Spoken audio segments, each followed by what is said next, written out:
Welcome back to Lobby Concessionals, the movie podcast where nobody's right and everybody's wrong. I'm Parker, and that's Brendon. Follow us along on our various socials, Instagram, TikTok, Facebook, Twitter, potentially as well. And check us out on YouTube, on Spotify, Apple Podcasts, Amazon Podcasts, wherever you can find them. Today, we are doing a segment called Under the Influence, where we take a look at a particular creative, and we work through their sort of career and the influence they've had on us as individuals. That sounds pretty exciting. Yeah, I'm pretty stoked about it. Yeah, I know you don't get to talk a lot on the podcast, so I'm excited to hear. I'm excited to hear some stories. I feel like that was a shot fired, so that's upsetting. But no, I'm actually really excited about this because I think when we did the Kevin Smith episode, I had a really good time doing that. And it was like a nice thing to go down memory lane. Sure. And you don't get to talk about movies that way a lot, I find, in casual conversation. Yeah. Excited about it. So when you told me you had somebody in mind, I believe you're going with the director as well. Correct. Yeah. We figured we'd start off with the director and see where that goes. Yeah. So, but I do know you have a bit of a detour to take, as you usually do. Yeah, a bit of a lead in before anything I say makes any sense. All right, let's do it. Let's hear it. What do you got for me? So my pick probably for being under the influence would be Guillermo del Toro. But I think that I have to give a little bit of a preface of David Fincher, basically, and just that David Fincher was the first director that I fell in love with. That was it was his movies that really got me into movies, into loving movies. Given that when we talked about Kevin Smith, that was your first true director that got you into this, I figured we'd go down the same path. Ultimately, though, what it came down to is I didn't think I had enough to talk about with Fincher, and that's I think that he as a person, he as a creative, didn't give me enough to sink my teeth into. That really showed my journey with movies. But basically, I started with loving Fincher. The very first movie that I would say was my favorite movie of all time was Fight Club, and arguably it still is up there. At the very least, it's top 5, I would say. And likely that's more of a nostalgia thing for me than it is due to that film's specific quality or I think part of the problem is Fight Club in particular has had it's notorious for being a film bros favorite movie. And it's notorious for being misunderstood. I find that there's a lot of people that think it's a rallying cry for toxic masculinity, which as far as I'm concerned, it's the exact opposite. I'm surprised that would honestly affect you, though. I know we've talked about it in other episodes. I think toxic fandom. Yeah, we did. Or what was it? Interpretation, dangerous interpretation. It could have been. Oh yeah, it would have been dangerous interpretation. You're correct. I'm surprised that it would affect you, especially being hyper aware of its actual meaning and content. And I think I've watched it recently, and I don't think it holds up. I don't know that it skews my thoughts on it. Yeah, it's definitely something that it's still a great film. Everyone in it is great. There's a lot of good things to say about it. Unfortunately, I think I come across as a little bit, or people assume things about me when I say my favorite movie is Fight Club. Yeah. And that's what I don't like about that. So I think it's probably dropped down from that side of things simply because of how I'm viewed. So if as a first impression, if someone is asking what my favorite movie is in order to get to know me, maybe I'll say Pan's Labyrinth. Because I don't want them to again get the wrong impression. But I have Fight Club posters up, and I don't think there's any shame in it. So, and how old were you? So the first time I watched Fight Club, I was probably 14 or 15. So right in there, right in the perfect age to be completely indoctrinated by that. And and that's part of the problem too, is it's kind of the danger zone of, like, I was definitely a person that had a fight club in my basement, like, or like, what could potentially be a fight club. It really wasn't, but I punched a few people, so, and I took a few punches, so it wasn't anywhere near the level of violence in Fight Club, but it happened. So anyway, but I found Fincher really got me into movies because he's, I think, such a grounded presence. That guy knows what he wants to make. And he's very, very clear it's his way or the highway, sort of. And we've talked about this a little bit off the camera about how directors, some of the better directors in the world, tend to be crazy.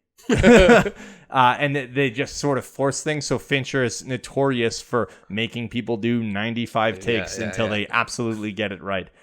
You had told me something that Brian Cox had said, correct? About Fincher? There's a new Hollywood Reporter roundtable up with Brian Cox talking about Fincher's work and how him and Ruffalo would be on set and they'd be on like take 70 or something. And Ruffalo's like, "What the fuck's happening?" And Cox was like, "He just hasn't seen you yet. He hasn't noticed you're doing anything," which is insane. You're 70 takes in, and he hasn't noticed your performance yet at all. Yeah. So the fact, but everything has to be perfect, and it shows.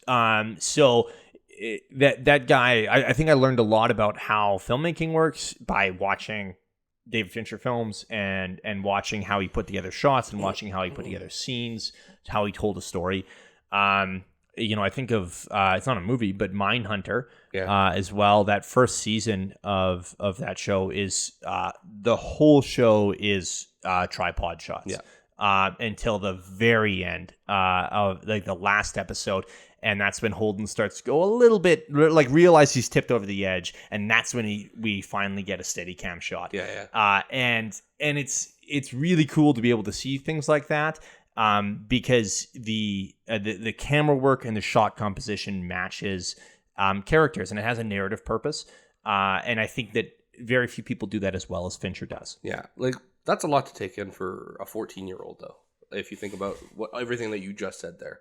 So when you're watching movies at 14, 15, you're not really thinking about camera composition and stuff like that. Absolutely. So either, that impact was that important, or like did it hit you right away, or did you have to come back to that with Fincher? Like a lot of that came back to me.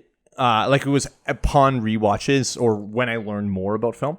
I think that some of it leached in naturally, though. And I think that's the bigger thing, is that I learned a lot about film just by letting things, by watching good films and by watching people that really knew what they were doing. Sure. So yeah, I would say I started with Fincher, and then partially it's that he doesn't put out enough movies. We got Gone Girl in 2014 and then Mank in 2020. Dude, I need more than one every 6 years. Well, that's funny, because maybe like a soft pivot here to Del Toro. It's not like Del Toro puts out a lot of work either. Fair. I think it's partially that Del Toro has done more recently. Anyway, so you look at since 2010. Yeah, let's be fair to Fincher. Since 2010, he's done 4 films. So Social Network in 2010, Girl with the Dragon Tattoo 2011, Gone Girl 2014, Mank 2020. While in that same span, we have Del Toro has done Pacific Rim, Crimson Peak, Shape of Water, Nightmare Alley, and Pinocchio coming out this year. Okay. So I understand that's a difference of only one film, but it is a little bit more consistent that we get a film every 2 to 3 years. Fair enough. Anyway. Fincher was kind of my lead in, really, to movies and into liking directors and to knowing people. And then eventually I discovered Del Toro. And I probably was aware of him during the time I really liked Fincher. Like I had watched Hellboy. And that was probably, like it was Hellboy and Hellboy 2 were my first introductions to him. And I liked it, but I don't know if I knew what I was watching totally yet either. And I think so much of my love for Del Toro came from that whole discovering the whole world, Mm-hmm. But that ultimately is the big difference, is that I found I really liked Fincher because of what he could do with a camera and what he could do with a scene, and his everything had to be picture perfect. Yeah. I love Del Toro because everything has to be perfect, but in a totally different way. And I find that there is beauty in the imperfection with Del Toro's work. And some of that imperfection, I would argue, is intentional. But there's plenty of it that's just sort of like, I was learning. Now, did you know right away? Like, did it take a bunch of, like, did it take a couple of Del Toro movies? Or did you, like, watch Hellboy 2 and it was like, oh, this is it? So I watched Hellboy and really enjoyed it. Yeah. But I don't think I recognized it as, I love this because of this creator. Right. At the time. Same with Hellboy 2. I enjoyed it. But I think both of those I sort of chalked up to comic book films, and I liked comic books. So I figured that was kind of the whole thing. Honestly, it probably came fairly late, but I think the real click moment for me that I adored Del Toro was Pacific Rim. Oh, so that's later than I thought. Yeah, that's what I mean. Yeah. So I had already seen Pan's Labyrinth and adored Pan's Labyrinth. Yeah. I think it's his magnum opus. Is that the word? Yeah, it is, right? That's. I think he's gonna have a hard time ever beating that. Okay. I understand Shape of Water got him the Oscar. Yeah. The best picture anyway. I understand Pan's Labyrinth also won an Oscar, but and I adore Shape of Water as well for different reasons. But I think he's going to have a very, very hard time ever truly topping Pan's Labyrinth. But I had seen those films, and it was Pacific Rim that sold it as like, oh, this is a guy that can put on a incredible show, and it doesn't need to be artsy, I guess is the way I would look at it. Well, I think that, Fincher always struck me as, even though he could put on an incredible show, it always struck me that there was a bit of he seemed a little bit removed. There was a bit of a snobbery there, while Del Toro had no problems. Well, it's like a weird passion thing, right? It's not to discount Fincher's passion when making his movies, because it's obviously there. But it doesn't, I don't know that it basically flies off the screen at you and then burrows into your eyes and into your skin, and you can literally feel how much fun that dude had making that movie. Oh yeah. Right. Well, and how much fun that guy has making everything. I think that's something else that I've grown to love about Del Toro, is that you can just, everything he does bleeds passion, with the exception of maybe some of the work he's produced. I find when he's listed as an executive producer in particular, the work tends to not be as amazing. Right. I think it was Mama, the horror film starring Lena Headey. Right. That was based off a short film that Del Toro had seen and loved. And so when there were talks about it getting made into a movie, he went, "Oh, I loved this thing. Yeah, absolutely. I will help get that made." Yeah. But him helping getting it made does not guarantee the level of quality that him actively directing and making it does. So, but even stuff like Troll Hunters and the various spin-offs on Netflix, it is so very clearly a Del Toro project, even though he's involved as a director only minimally. Even The Strain, actually, that FX series that generally no one liked, but I watched all the way through and generally enjoyed. It just bleeds him. Like you take one look at that and it's like, you take one look at the vampire. Yeah, he has a very specific vampire, right? That's for me, it's the Blade 2 vampire, right? That's the... Like, it's different. Yeah, I know, it's different. Pretty close. It's pretty close. He did new things. But, go ahead and undermine him. But it's just his design. It's the way things look. I think about that with Troll Hunters as well. As I remember, my wife and I started watching Troll Hunters on a whim. And that very first episode, in the first 5 minutes, we were like, oh, is this Del Toro? Because it's just everything in the world is designed in a way that's like, oh yeah, he clearly doodled this in his notebook. It looks like it came straight out of one of his notebooks. All right. So again, that's really interesting because if we've never actually had this conversation, so the Pacific Rim thing is news to me, and it's surprising because again, you're right. Everybody it's Pan's Labyrinth. Yeah, it's Pan's Labyrinth, and you had watched that before, and that didn't do it for you. Well, so it did, and I was like, wow, this movie is amazing, but I don't think it clicked that this creator was responsible for Hellboy, Hellboy 2, Pan's Labyrinth. And I think at that time, that's basically all I had seen. Blade hadn't even seen Blade 2. You hadn't seen Blade 2? No. So actually, that was something I probably only watched in like 2020. What? Yeah, like quite late. And it's fine. Like, it's definitely the best of the Blade movies. But it could just be that I know what happens with those movies, and I know that Wesley Snipes is a nightmare in all of them. Yeah. That I just have a really hard time taking it seriously, knowing that he's a huge baby on set of Blade Trinity. So, anyway, it's so Pacific Rim is the moment where I connect the fact that this guy's starting to put together a string. Well, sorry, it's the moment I connect the fact that Pacific Rim, Hellboy, Hellboy 2, and Pan's Labyrinth are all made by the same guy, and you can tell. Right. So, it's the match point. Match point? Flashpoint. There it is. That's okay. So that's really, really cool. And I don't know that you're ever going to find two guys who like Pacific Rim more than the two of us. You'd be hard pressed. Yeah. I cried. I mean, we talked about it, but I've cried during that movie. Yes. Correct.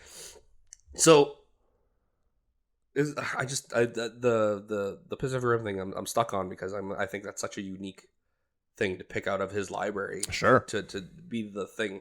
So when you look at his stuff as a whole, is there an evolution to that? Do you think? Like, do you especially because from two guys who don't watch a lot of scary movies. Sure. That's his kind of his shtick. Right? I would tend to disagree.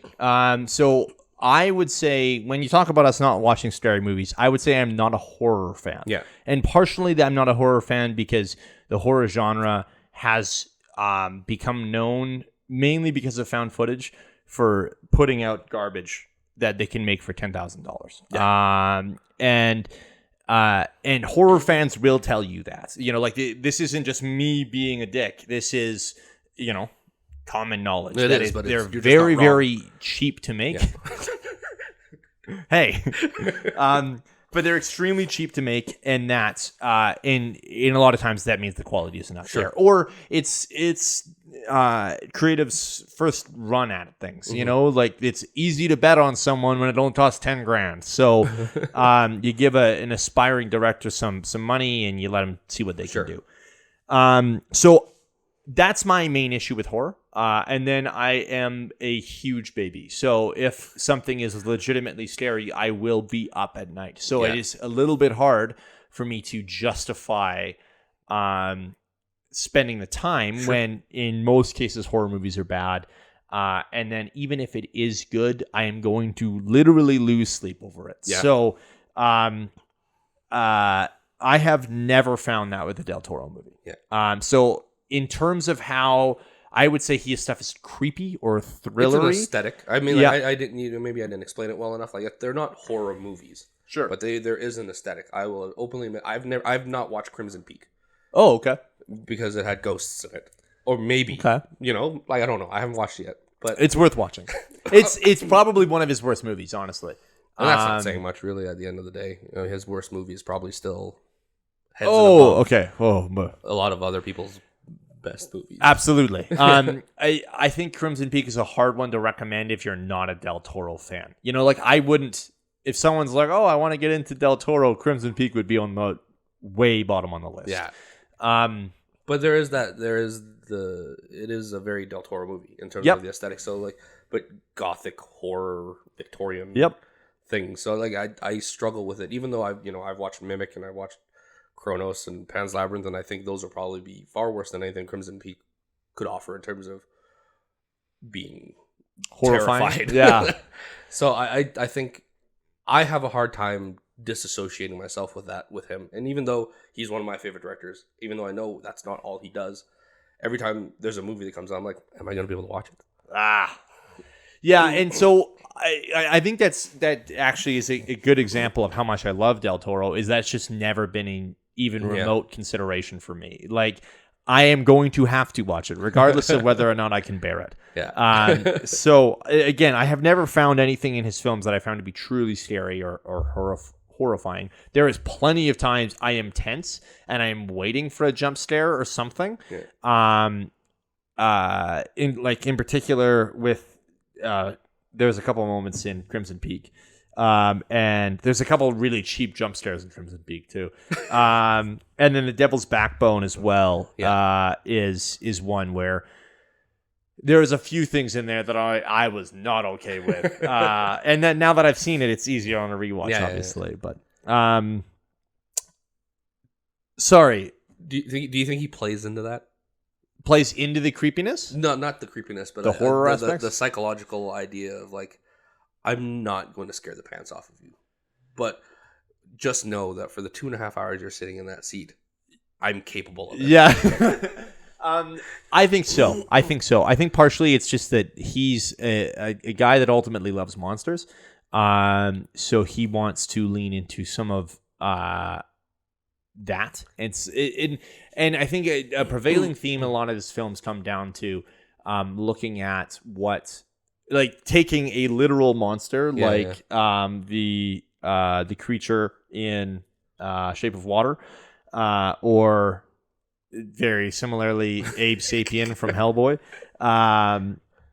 or the ghosts in Crimson Peak, or the ghost in Devil's Backbone, and you take these, at least visually kind of horrific things or monstrous things, and then you contrast them with normal looking people that are actually monstrous. So that I think it is a theme he constantly plays with. But the problem is that in order to do that properly, the things that look monstrous need to scare you first. So in a lot of ways, there are moments in each of those films where the monstrous thing, or the potentially the monster, scares you. So again, the ghosts in Crimson Peak and in Devil's Backbone both do terrifying things before you realize actually maybe they aren't the monsters there. Oh, now can you name another director that is in your head before the movie even starts like that? Is that what makes him special? Even that concept? Like I'm only just kind of like stumbled upon the idea of that as I'm talking to you right now, and I think that's a really, really cool thing to walk into a Del Toro movie knowing that I'm going to probably enjoy it. There's like a 90% chance I'm going to enjoy it, but there's also a 90% chance that I'm going to be eating a diaper. Yeah. Right? Yeah, actually, there is another one, and we literally talked about him last week. Ari Aster. But the difference there is that Ari has made 2 movies, and they are both horror films. Yeah. Now, granted, one is far scarier than the other one. Yep. But so he is someone that has a legacy of that. So I'm like, okay, I'm going to watch this, and I am going to leave this a 90% chance I'm going to enjoy it. But there's also a 90% chance that I am going to be pissed scared the whole time. Yeah. Him, and actually, now that I'm saying it, Jordan Peele has had the same effect. Where, again, Jordan Peele, as probably as of the release of this, I don't actually know what the dates are, but I think he's going to have 3 films out. I don't know when Nope is actually out versus when we were releasing this episode. Yeah. But again, basically, he's got 3 films out, and all 3 have been horror films. Yeah. So very similar to Ari, he has a legacy simply because that's what he's created. Yeah. While Del Toro has run the gamut of genre films, so he doesn't just stick with one. And so it's a bit different there. It is, because the fear is not guaranteed. The fear is in your head before the movie starts, and most of the time, I would say, he doesn't pull the trigger.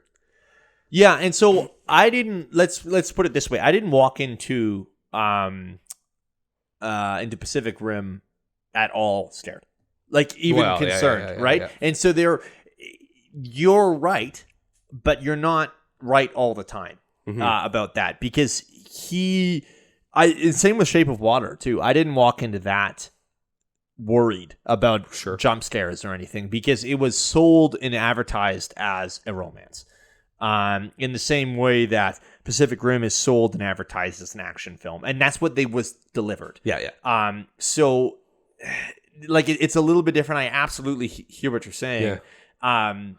But Del Toro is someone that if the trailer looks at all creepy, then yeah, I'm going in with a little bit of that vibe. And actually, Nightmare Alley is a good example of that, where ultimately there is. Now that I'm saying this, I have to make sure. Yeah, there is nothing in there that it is a jump scare or anything that could potentially be construed that way.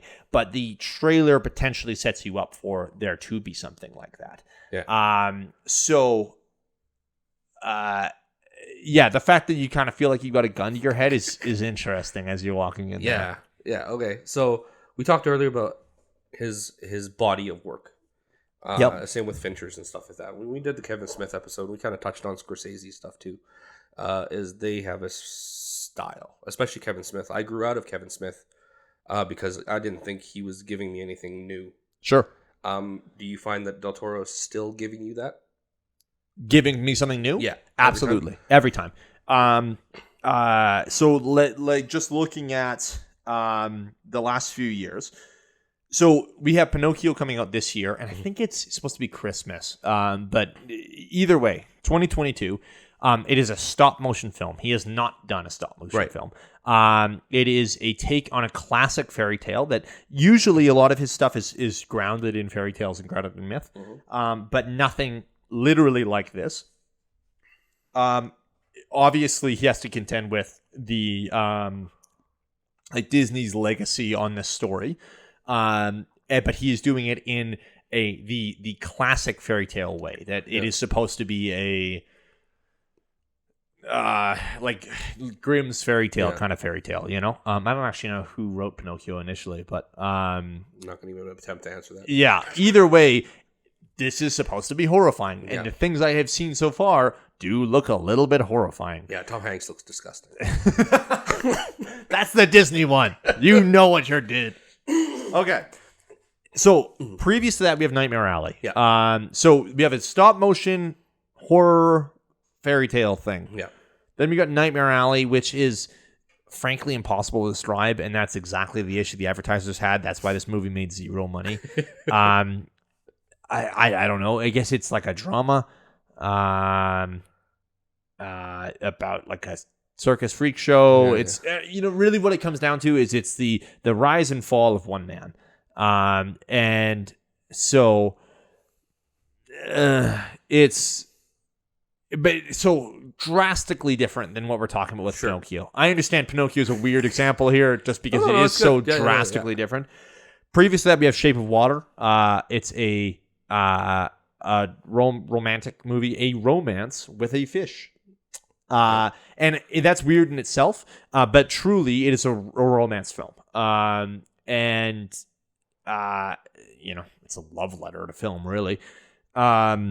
Previous to that, we have Crimson Peak, which is probably the best way to describe it is a feminist ghost story. Like, none of these have similarities in terms of the type of story they are delivering. Yep. There is major similarities in terms of, again, themes of monsters versus the monstrous. Right. Themes of, what makes someone human. And that's not... That hasn't bothered you either? No, not at all. The concept of him using the same chess pieces to move around a board to tell his story. Not at all. Not even slightly. Partially it's because he manages to lay out the chessboard very differently each time. Mm-hmm. Partially it's because at the end of the day, when we really break it all down, if you simplify enough things, there's like a dozen original stories out there, if that. And so I I have no issues with that being reorganized in a way that is new and interesting. Sure. And that's what this is. And, like even some of his worst films, again, you look at Crimson Peak, and like it's not bad because of lack of originality. It's bad because ultimately it's probably a pacing issue. Is really what it comes down to, is he tries to put too much into a movie that doesn't need it. Right. And probably that movie should succeed on the strength of its cast. Right. And unfortunately, I feel like they're hindered. Now, circling back to Nightmare Alley and what you mentioned, it made no money and it was Sure. a bit of a hard sell. Is that because of a reputation situation? When you have a cast, an amazing cast that looks like that, sure. You name a movie Nightmare Alley, it looks the way it looks in the trailer, you attach Del Toro's name to it, and then it's not any of those things in a traditional sense. Is that where a Del Toro reputation is the hindrance? Potentially. I don't know if average Joe Blow moviegoer knows who Del Toro is. Fair enough. So I have a hard time believing that that's the situation, that that people felt like he didn't deliver. I truly think the reason that movie fails is, first of all, marketing. Granted, it is impossible to market that film. Sure. I do not have a solution there. But it is, as someone that was going to see that anyway, mm-hmm. I watched those trailers and I had absolutely no idea what this was about. Yeah. So again, I was already bought my tickets basically, and there was no way that trailer convinced me to see that movie. Yeah. It's another one of those Del Toro movies that ultimately succeeds on the strengths of its performers. And that is easily the best part about the film. Right. But really what it comes down to for me is I think he makes that movie because he wants to make a creepy circus, and I see it, and I see why he does that. Having consumed other Del Toro literature, I have his Cabinet of Curiosities where Sure. you look at, it goes through some of his notebooks. Yep. For those that don't know, he literally has notebooks that he draws in and puts ideas in. And he does a new notebook for each film.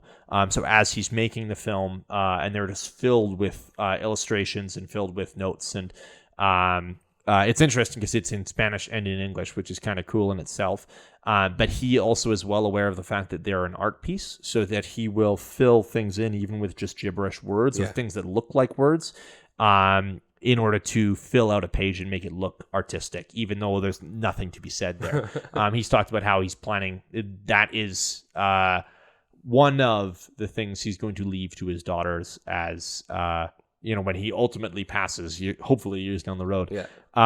Because he knows they'll be a collector's item. That's pretty cool. Yeah, it's super cool actually. Yeah. I fell for that Nightmare Alley stuff, man. Because of who he is, the reputation he has. When I watched that trailer, I'm like, oh man, it's going to be like a 1920s Lovecraftian Arkham horror kind of thing. And I was like, nope. No, it was not that. I got bamboozled. Yeah. And that didn't deter me in terms of like my enjoyment of the movie. But I was a little bit of disappointment. But I mean, is it my own fault? Probably. No. Again, it's marketing. Like, it is impossible to market that film, but you thinking you were going to get something that you didn't get is basically the whole marketing plan for that film. Yeah. And again, there was no way for them to do it properly. So I hear what you're saying, though. I think that the Pinocchio film, for instance, is only going to succeed based off of the name, like Del Toro's name. And then Tom Hanks is a big star, so. Oh, my God. The problem is, you were going to say this, and not enough people actually know that he's not in it. It's actually got big stars in it. The cast looks amazing. Got Ewan McGregor in it, as I believe he's the Cricket. The Cricket. Yeah, or just Cricket. Because it's definitely not Jiminy. Definitely not. If anything, it's Jim Cricket. No, it's not that. That's a joke. Anyway, but I think Pinocchio is something that, at the end of the day, no one wants that. You know, I don't think there's really a lot of people that are like, you know what, I would love to see the original Pinocchio story in stop motion with a real cricket. Like, that's a hard sell. But there is people that want to see that with Del Toro's name attached. Yeah. So I see what you're saying there for sure. So you mentioned it while you were talking about kind of running through his little catalog there. What are his strengths? Like we talked about Kevin Smith and how Kevin Smith's strengths is its dialogue. He might not understand how humans work at all, but he knows. but he knows how women work in particular. Yeah, but he can write dialogue. Mm-hmm. Right? He can pace a movie. It's snappy. It's got a flow to it. Sure. But that's kind of his only strength, right? So like, what are we doing with Del Toro? Like, where and does it carry from movie to movie? Is his thing prevalent, or is he evolving? Okay, so I think number one, what it has to come down to with Del Toro is aesthetic, which is weird to say for a visual art form. Yeah. But there is a very specific Del Toro-esque aesthetic, and that is true from his very first film, Kronos, all the way through to, I assume, Pinocchio. Again, based on what I've seen in trailers. But at the very least, all the way through to Nightmare Alley, is we get a very specific aesthetic. In every one of those films, what has he done? 12? 12 films that he has directed. Every single one has some bit of exposed machinery. You see moving parts in a machine. He likes that sort of... it's not always totally true, but he likes kind of an Art Deco style architecture and design. You get a lot of that in Nightmare Alley. But actually, it's tough though, because some of that Gothic architecture you get through Crimson Peak and stuff as well. He knows what he likes. There is a lot of religious symbolism, in particular Catholic symbolism, in a lot of his films as well. They don't hit you over the head with it by any means, but it's there. And then the other big thing is monsters. So the guy does monsters like no one else can. Yep. The guy does an aesthetic, and a very specific aesthetic, like no one else can. Touching on the monsters thing, I think it's worth noting that Del Toro started his career in special effects. So he started his career in props and costuming and such. So he became friends with Doug Jones, who is the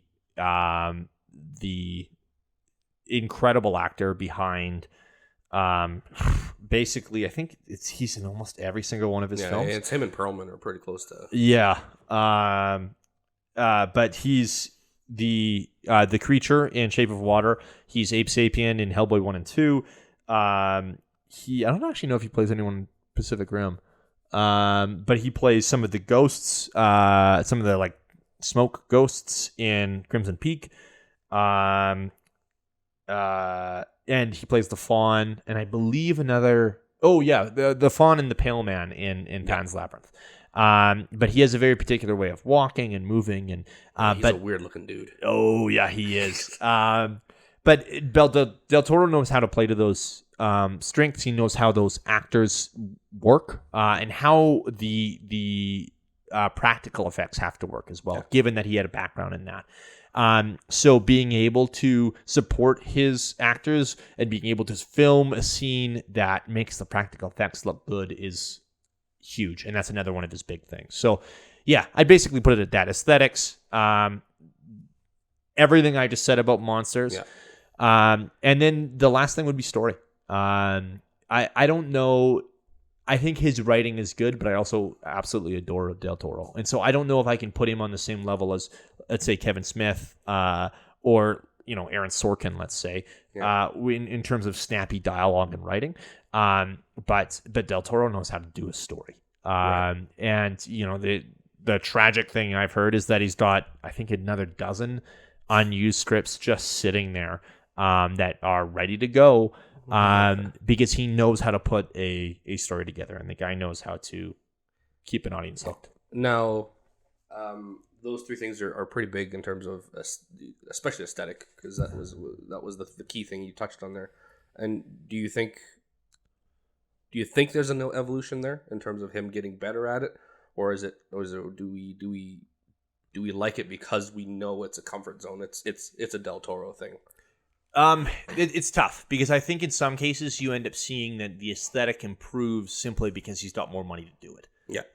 So for instance, Kronos was made in 93. If we have Pacific Rim made at that same time, Pacific Rim is made in 2013. So 20 years later, when he's handed a lot more money, it's not going to be the same. Sure. They literally will look different, obviously. Kronos looks like a very low budget film. Yeah. Now there is still some brilliant practical effects in there. The device in particular, they built a giant version of it so that they could get the shots of the moving machinery inside of it. And so the techniques he's using, I'm sure there is a bit of an evolution in terms of there's more polish later on, but the techniques at the fundamental level stay exactly the same. So he is just as good with practical effects from day one as he is now. I think the big difference is the money. And then, there's probably a little bit of a gradual uptick, but I think from an audience point of view, without being able to actually sit him down and ask him that question, the main difference is the cash flow. Yeah, I guess so. Especially he gets more ambitious as his projects go along too, knowing that he has the ability to get more cash flow. Yeah. Well, for Pacific Rim, they literally built the head of Gypsy Danger. And so oh god, I can't think of their names. But Raleigh and Mako are literally, I actually was trying to think of their actors' names, but I'm not going to even attempt it. Charlie Hunnam. No. Anyway. Nice. So the two of them were literally strapped in to a piece of machinery that moved their legs and stuff for them. So I remember there being an active concern at one point that someone could theoretically break a leg because they are strapped in. That if the machine moves and they're trying to go the other way, there could be a tear. Now, obviously, I think what they were basically told is ragdoll yourself. Like if it's moving you, just go with it. It's not going to rip you apart. But that is terrifying. But so cool. So again, the fundamentals are all there. It stayed the same, but there's no way we get that. There's no way we get the same experience as an audience without them being able to literally create that. Oh man, that's so cool. I didn't know, but they literally built the leg thing. That's actually really, really awesome. You kind of touched on it earlier. Yep. So Del Toro is notoriously known for having just dump trucks full of unfinished projects. Yep. Is that a Del Toro problem or is that a studio problem? Both. It's a Del Toro problem because ultimately the guy likes too much stuff. And he's kind of workaholic. The fact is he has had, again, he's had 12 films, not counting all of his the stuff he's been involved in as a producer, his TV projects, his books, any of that other stuff. And he's released those 12 films over 30 years. So that's not a bad career as it stands. But in almost every one of those cases, he has created the script for those films. So he does the screenplay, he does the writing, and then usually he does a little bit of production work for himself as well. And then he's doing all that other stuff, all the other projects as well. And he's still taking time to write other projects. So again, I think the number, last I remember hearing, he's got at least a dozen that are finished, ready to go. Like, really, he could, if someone gave him the money now, he could start shooting tomorrow on Mountains of Madness. And it's insane, that volume of output. So there's a bit of that where, like, at the end of the day, okay, he literally has not had enough time to make all of those movies. Yeah. So the reason there is unfinished scripts is partially that there's not enough time in the world, and he's a bit of a workaholic. The next problem is that he makes things ultimately for him. And it's very clear that Del Toro likes certain things, and he shoves all the stuff he likes into movies. And he wants to create that. And I love it. Yep. You love it. Lots of people love it. But not enough people to make money consistently. Yeah. Pacific Rim technically beat its budget. Like, it technically made profit, but not really. Not when you account for marketing and stuff. Yeah. So it's frankly amazing we got a Pacific Rim 2 at all. No, we don't. And it's completely unsurprising that he wasn't attached to it as a director anymore, because the studio said, if we're going to do this at all, we need to bring in someone that's going to be a little bit more marketable. And seriously, though, and unfortunately, it shows when they do that, because then the movie's terrible. Because no one can create and take Del Toro's world and make it into something as a film in a way that's going to be profitable. Have you heard? Did you hear his plans for Pacific Rim 2? I did. Oh, man.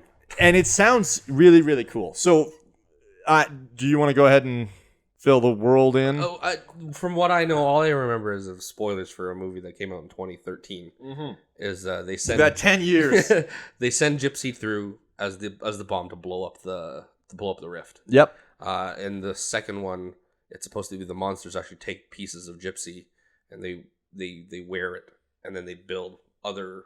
They use the other bits of the dead Jaegers, and they wear them, and the monsters are wearing Jaeger armor, and they come back through the rift. So, I have heard that, but I hear that my understanding was that is supposed to be the climax of the film. Oh my God. So the problem, and this is where I understand, and this is when you asked, is this a Del Toro problem or a studio problem? This is where I'm like, this is 100% Del Toro's problem. Because his pitch for the first half of that movie is it's entirely Bern Gorman and Charlie Day's characters. Oh, that'd be rough. So it's the first half of the film is just the two of them, and there's no Jaegers, there's no fights. It's the two of them doing science stuff. And if you have seen Pacific Rim Uprising, there is a twist in it where that's Charlie Day's character ends up basically, because of the science and stuff, because he drifted with a Jaeger brain. Kaiju brain, thank you. In the first film, he is taken over by some of the what are they called? The Kaiju Masters. I can't remember what their actual names are. Yeah. But anyway, so he ends up working basically as a double agent for the whole second film. And so that's actually what they put in the film that we got. But that's what it's supposed to be, is that he's pulling the strings. And so that the last half of the proposed film is what you've mentioned.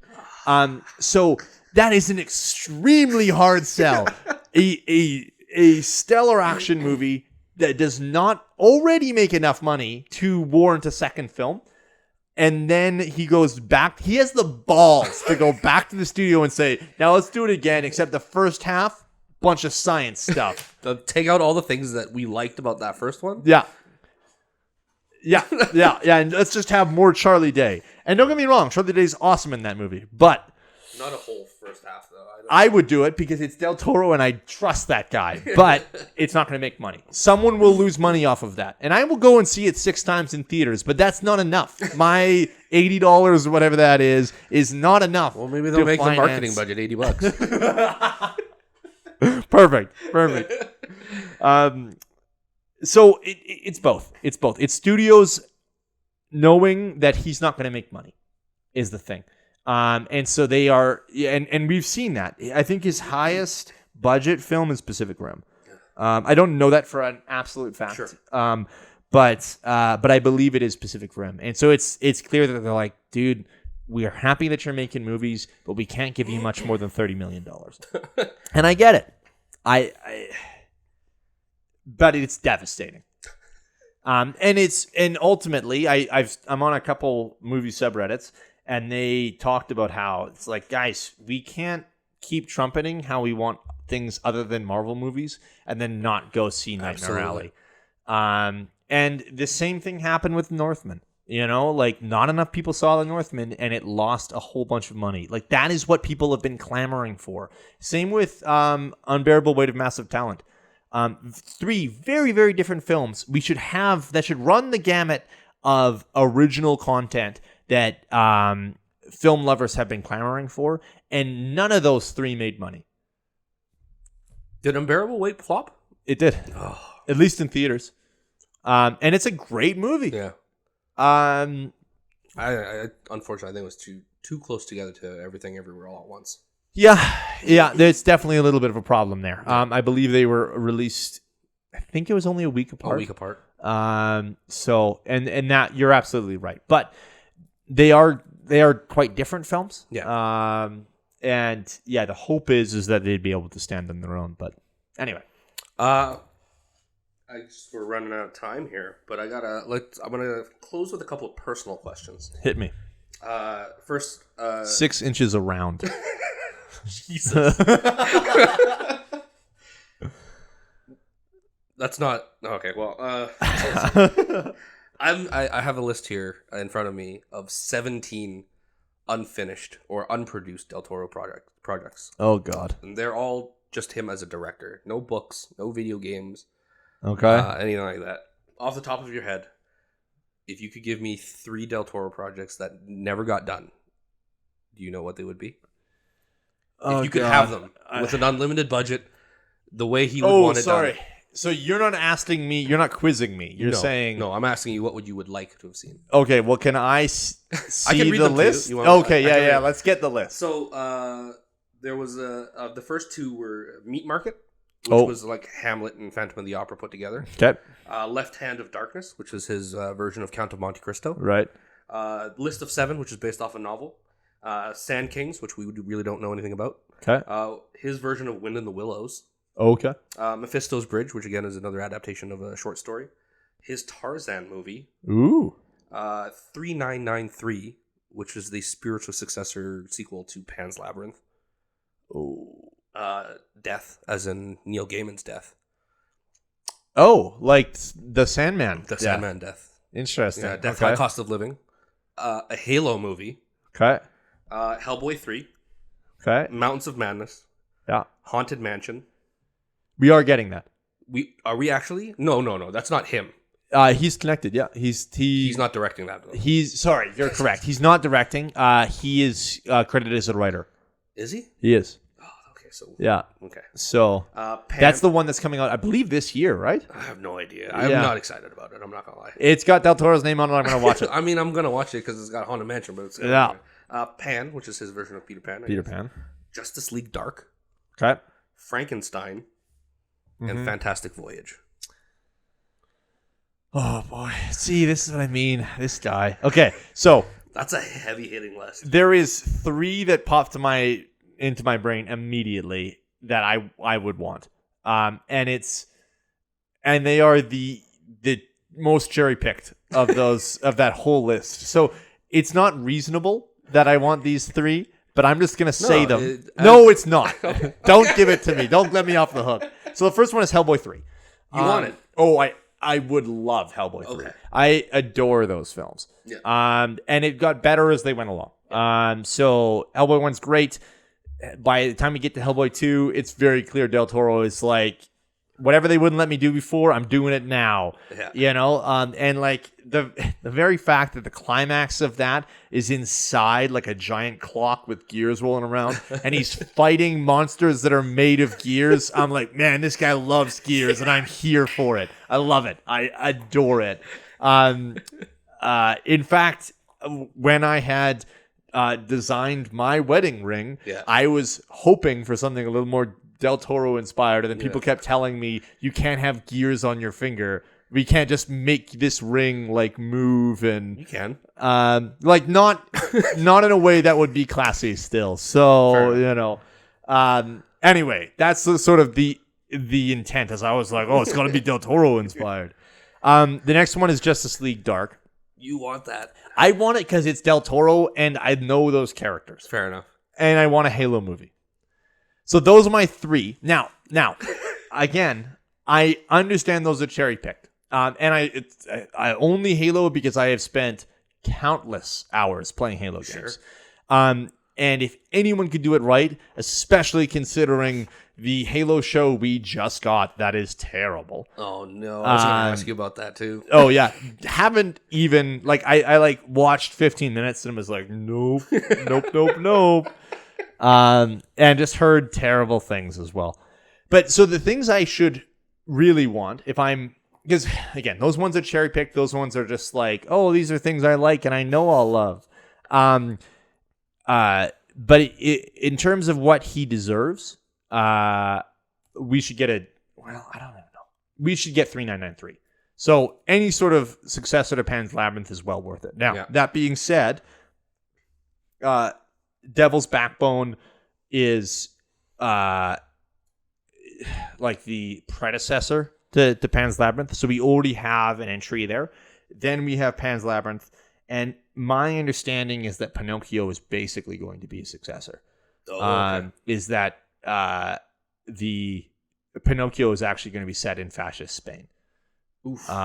Seriously. So we are getting some of that. Say a more Del Toro sentence. Yeah, no kidding.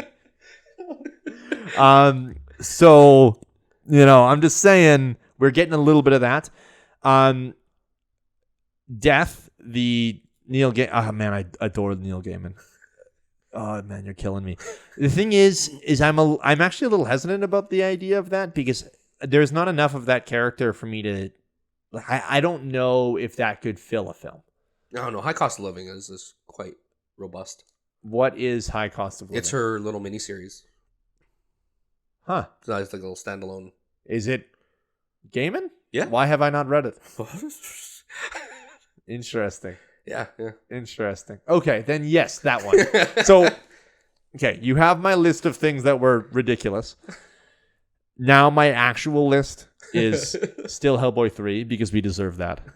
You deserve that. Yeah. Well, like the world deserves it. But and then I do 399.3 and Death.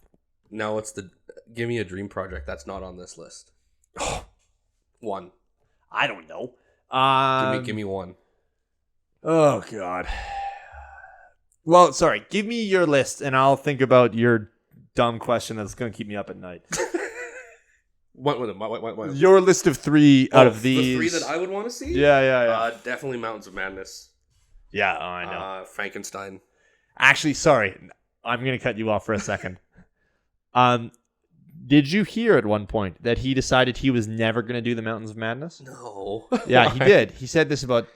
I don't know when exactly it was. Actually, we could look it up, but I'll tell you why. It's because Prometheus came out. Oh. Your favorite film, Prometheus. Because I needed another reason to hate that movie. And Del Toro said it is too much like Mountains of Madness, so I guess it's already been done, and I'll never do my film. Oh my god! Because for those that don't know, The Mountains of Madness is a Lovecraft story that is basically about scientists going on a expedition, discovering things they can't fathom, and causing them to go mad. I'm fuming right and that is basically what Prometheus is, just executed much more poorly. I'm fuming right now. Okay, you know what? We're not going to put Mountains of Madness on that fucking list. I'll do Frankenstein. Yep. I'll do Fantastic Voyage because I think the visuals on that would look incredible. Del Toro. And I want to see Left Hand of Darkness. I'd like to see what he do with Count of Monte Cristo. Like, as far as I'm concerned, literally anything on that list, I will see anything this man puts out. Anything. Let's do it. But all of that sounds amazing. And it's, again, consistently disappointing to me that I get why they don't trust him. I get why they don't want to give him money. But it's so disappointing to me that Hollywood doesn't give him money. Did you come up with a dream one there or what? It's a bit of a cop-out, honestly. But probably... Wow, what Marvel movie did you want Del Toro to direct? No, I think I want to see him do anything Lovecraft. Because we haven't truly seen... First of all, I don't think Lovecraft has ever been really, really properly done on the big screen. or at least not that I'm aware of. And I think that he's the only one currently that could really do it justice. And I understand that Mountains of Madness is on there, and it's a Lovecraft story. Yeah. But there is lots of Lovecraft work that could be done. Sure. Like Call of Cthulhu, even. Yeah. Cthulhu? Yeah. Yeah. Okay. Someone said it differently before, and now I'm like, oh god, I should have looked it up. How's there another way to say it? Someone said Cthulhu to me once, and I thought it sounded stupid, but that's dumb. Yeah, that's what I thought. So the main difference between that Kevin Smith episode and the episode we're doing right now is that one of these creators is still good. That's almost exactly what I was going to say. No, I'm not even joking. Yeah, is I fell out of love. Yeah, and sure. You haven't. No, not at all. Not at all. And so I had to go and find new people to attach myself to and whatnot.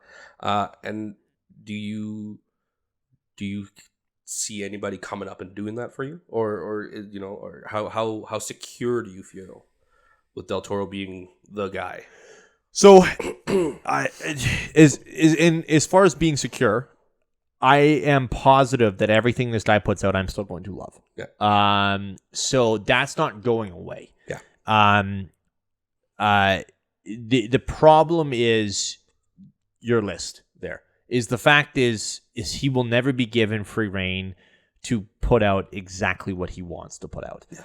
And I think in some cases that's good. We talked about in some cases where studio interference has helped projects. And I think in some cases there's probably he's pitched something to a studio and they're like, buddy, no, and as much as I enjoyed it, I would very easily swap any of those films out for Nightmare Alley.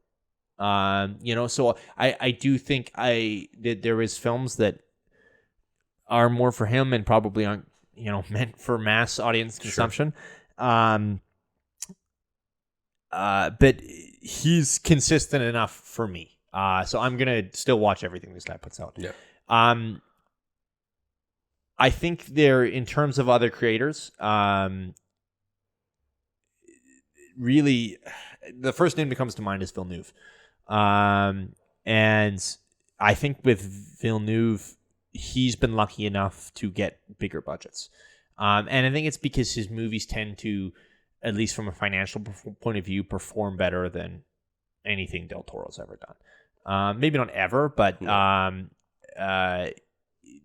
Villeneuve still has studio trust. Yeah. And so Villeneuve is going to be given projects that are near and dear to his heart, and it's going to be a little bit less often that he's going to get denied. So, he's a big one. I think the other thing is, though, it's worth pointing out, and we've talked a little bit around it, but at the end of the day, Del Toro is a genre creator. Each of his projects are squarely within genre, and I love genre films. But at the end of the day, it doesn't always scratch the itch. So there's going to be a need and a desire for other films as well. And there is plenty of other creators out there that can deliver that. Sure. So he's never going to be the end all and be all. Like, yeah, sure. If I had to pick one, he'd be it. But luckily I don't have to. And, there's plenty of other people that I enjoy. But, it's never going away for my boy. Good. Humor me really quickly. Hit me. Del Toro Marvel movie. What is it? I don't know. I'd love to see him do a Swamp Thing, but that's DC. Yeah. I don't really know. Like, if it's Marvel, it's gonna be something wacky. It's gonna be like, I don't know. Honestly, you know what it would have been? It would have been Eternals or something similar Eternals, to that. nice. Probably. I think I'm going to say Ghost Rider here. Oh. Or, if we didn't already have Doctor Strange movies of Del Toro, Doctor Strange would have been pretty perfect. Yeah. Yeah. There's a lot of potential there for sure. Yeah.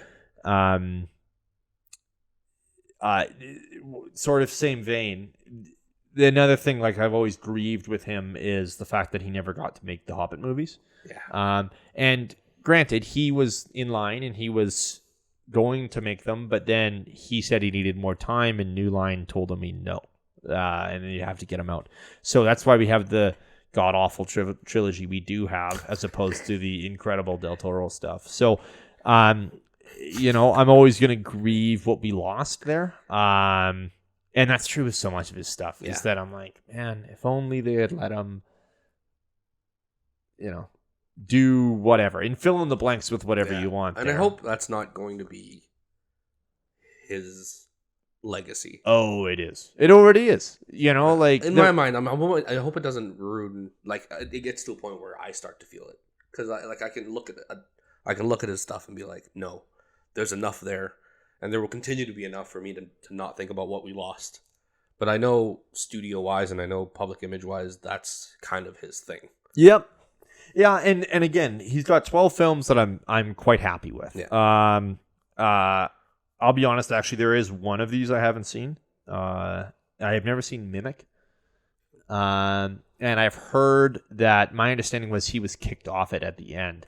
Yeah. So it's never really been high on my list of things I need to go out and see. Sure. But I assume I will enjoy it.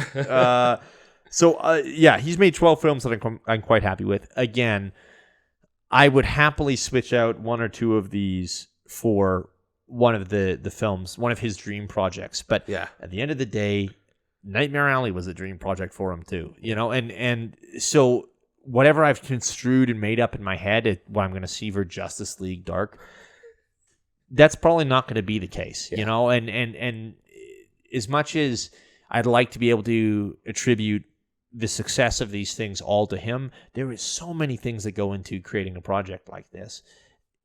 You know, who knows? Maybe the reason that I wasn't as happy with Nightmare Alley was because of XYZ producer, or because of, you know, who can say? So all of those dream projects sound great, but I could also really easily see them not going great. But then again, you know, maybe we get this Pinocchio movie and it goes really well, and then we have a Peter Pan coming up, and that's when maybe they give him an opportunity to make some weirder stuff. You hope. Who knows? Who knows? Yeah. Who knows? Well, that's cool, man. He's cool. He is cool. Let's do a month's worth of stuff on Pacific Rim. Like, I'm down, but we are going to lose viewers so fast. Maybe we don't even have that many to lose. Maybe we'll gain 2. Like ourselves? Yeah, maybe. Anyway, Del Toro, please come and be on my podcast. Yeah, exactly. Oh God. You guys let us know if you have favorites, or if you're not a fan, which is insane. Don't let me know that. No. Tell let just him know. Brendon. No. Just leave a comment. Just let him know how bad he is, just so he can read it. But he can't be bad. He's gonna get my boy Tom Hanks another Oscar. Oh my God.